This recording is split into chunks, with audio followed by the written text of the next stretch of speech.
हे friends, अस्सलाम वालेकुम। Recipe के इस किचन में खुशामदीद है। मज़ेदार सी रेसिपी के साथ जो कि बहुत ही बजट फ्रेंडली और मज़ेदार, इतनी कि आप इसे हर चाहे रोटी हो या चावल हो, हर चीज़ के साथ इसको खा सकते हैं। तो बिस्मिल्लाहिर्रहमानिर्रहीम, अस्सलाम वालेकुम। इस रेसिपी के लिए, चटखारेदार रेसिपी के लिए आपको सबसे पहले घी चाहिए। घी आपने 2 टेबल स्पून लेना है। उसके अंदर शामिल करना है half teaspoon to 1 teaspoon आपने सफ़ेद ज़ीरा।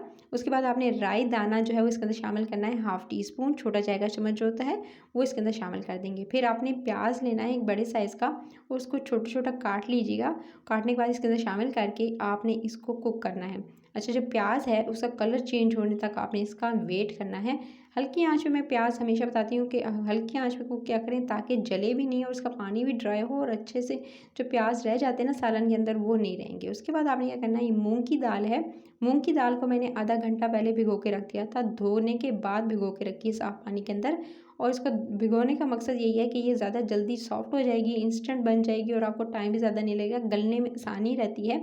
सो पहले से, और इसका साइज़ भी देख सकते हैं कितना डबल हो चुका है। जितने साइज़ की थी उससे ज़्यादा जो है वो फूल कर एकदम डबल ये जैसे साइज़ हो चुका है। सो इसको मैंने 30 मिनट्स पहले भिगो दिया था। फिर प्याज जैसे ही होंगे ना आपके, ये गोल्डन देख सकते हैं, इनका कलर जैसे थोड़ा सा गोल्डन होता हुआ आपको दिखाई दे, बस हल्की आंच पे देख सकते हैं। अब ये सालन के अंदर आपको बिल्कुल नज़र नहीं आएंगे, एकदम बिल्कुल गायब। जो कहते हैं कि उनको पसंद नहीं होता कि करी में जो है वो इस तरह से नज़र आए आपको प्याज।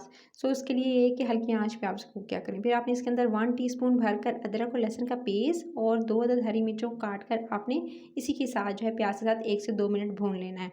1 से 2 मिनट भून लेंगे, ज़्यादा टाइम नहीं लगेगा। उसके बाद आपने इसके अंदर शामिल करना है टमाटर। अच्छा, मैंने जो है तकरीबन 3 छोटे साइज़ के टमाटर थे, यानी दरमियाने साइज़ के, और उसके बाद मैंने उनको काट कर ब्लेंडर में डालकर ब्लेंड कर लिया, थोड़ा सा पानी डालकर, और इसका रस जो है इस तरह से इसके अंदर शामिल कर दिया। फिर साथ में इसके अंदर मसाले शामिल कर रही हूँ। इसके अंदर धनिया पाउडर जाएगा 1 छोटा चाय का चम्मच 1 टीस्पून। फिर आपने इसके अंदर लाल मिर्च का पाउडर हाफ़ टी स्पून, छोटा चाय का चम्मच होता है हाफ़ वाला इस्तेमाल कीजिएगा, या जितनी मिर्ची खाना पसंद करते हैं। कुटी हुई लाल मिर्च जाएगी इसके अंदर हाफ़ टी स्पून। और उसके बाद आपने इसके अंदर शामिल कर देना है तकरीबन हाफ़ टी स्पून ही आपने इसके अंदर हल्दी को। हल्दी के साथ ही अब आपने इसके अंदर शामिल करना है नमक। नमक इसके अंदर जाएगा 1 टू डेढ़ टीस्पून, यानी 1 से डेढ़ टीस्पून आप इसके अंदर शामिल करेंगे। उसके बाद तमाम मसाले को कुक कर लेंगे। देख सकते हैं टमाटर का पानी ड्राई हो चुका है, उसके साथ मसाला बहुत अच्छे से भुन चुका है। जितना अच्छा मसाले को भूनेंगे उतना अच्छा टेस्ट आएगा। इसके अंदर जो खटास है ना वो राई दाने की वजह से होगी।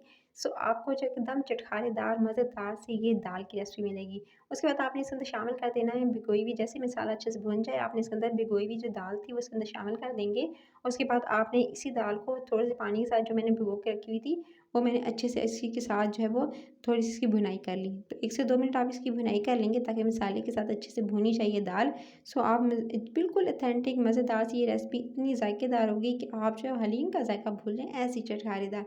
तो झटपट से किचन में जो है दिल नहीं कर रहा था गर्मी में खड़े होने के लिए, तो ऐसी झटपट सी रेसिपीज़ आपके लिए रेसिपी के चैनल पर मिलती हैं। तो इसके बाद आपने इसके अंदर पानी शामिल करना है। तकरीबन मैंने इसके अंदर 1 से डेढ़ गिलास पानी शामिल कर दिया था। और उसके बाद अब आपने इसको अच्छे से थोड़ा-सा मिक्स करना है और उसके बाद आपने इसे कवर करके छोड़ देना है ताकि दाल जो है अच्छे से गल जाए।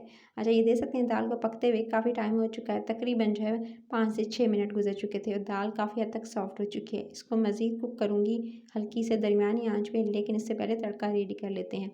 1 से 2 टेबलस्पून भरकर आपने जो है वो डालने हैं घी के। घी जैसे गर्म हो आपने इसके अंदर शामिल करना है हरी मिर्चों को काट कर, इस तरह से काट लीजिएगा। उसके साथ ही आपने इसके अंदर शामिल करना है सालन मसाला, जिसकी रेसिपी मेरे चैनल पर अपलोड है, आप जाकर देख सकते हैं। नहीं तो आपको जो है रेडीमेड मिल जाता है, यानी पैकेट्स में, वो आप यूज़ कर सकते हैं। ना हो तो आप इसकी जगह चाट मसाले का इस्तेमाल कर लीजिएगा या गरम मसाला। उसके बाद आपने इसके ऊपर डालना है ज़ीरा 1 टीस्पून और 3 से 4 गोल मिर्चें को ले लीजिएगा, वो आपने शामिल करनी है। और लास्ट में आपने इसके अंदर शामिल करना है पेपरिका पाउडर 1 छोटा चाय का चम्मच।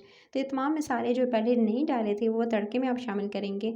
और उसके बाद अब आप इस तड़के को रेडी करें। उसके बाद बस 2 से 3 मिनट लगेंगे और जैसे ही आप देखेंगे कि भुनने लगे हैं ये तमाम मसाले, और उसके बाद खुशबू आने लगी है, और जो गोल मिर्ची आपने ऐड की हैं और उसके बाद हरी मिर्ची, उनकी खुशबू से आपको अंदाज़ा हो जाएगा कि आपका तड़का रेडी है। बस 3 से 4 मिनट के बाद आप इसे चूल्हे से उतार लेंगे और दाल पकने के बिल्कुल, जब बिल्कुल इंस्टेंट बिल्कुल गल चुकी होगी, उसके अलावा दाल जो है बिल्कुल रेडी हो चुकी होगी, तभी आपने तड़का रेडी करना है ताकि गरम गरम जो है आप दाल पे डाल सकें ये तड़का।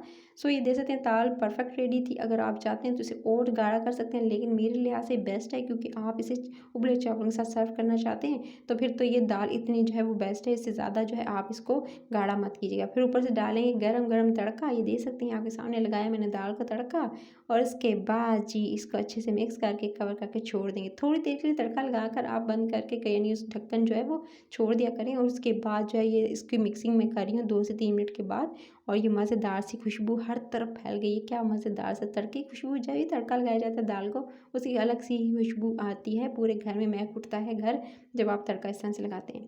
तो ये चटखारेदार सी दाल जो है वो हो चुकी है रेडी। अब आप इसे सर्व कर सकते हैं। चाहें तो अगर उबले हुए चावल नहीं बनाना चाह रहे तो फिर आप जो है इसको रोटी के साथ भी खा सकते हैं, पराठे के साथ भी खा सकते हैं, आप जैसे नान के साथ भी सर्व कर सकते हैं। लेकिन मेरे लिहाज से तो आप इसे चावलों के साथ, उबले हुए चावलों के साथ ज़रूर एंजॉय कीजिएगा। अगर आपको रेसिपी अच्छी लगी है और देखते हुए यहाँ तक आ गए हैं तो बस एक ही काम करना है, आपने रेसिपी के इस चैनल को सब्सक्राइब, वीडियो को लाइक और शेयर ज़रूर करना है और कमेंट सेक्शन में बताना है आपको लगी आज की रेसिपी कैसी और कौन कौन सी रेसिपीज़ आप मेरी इंजॉय कर रहे हैं अगर आप मेरे सब्सक्राइबर हैं।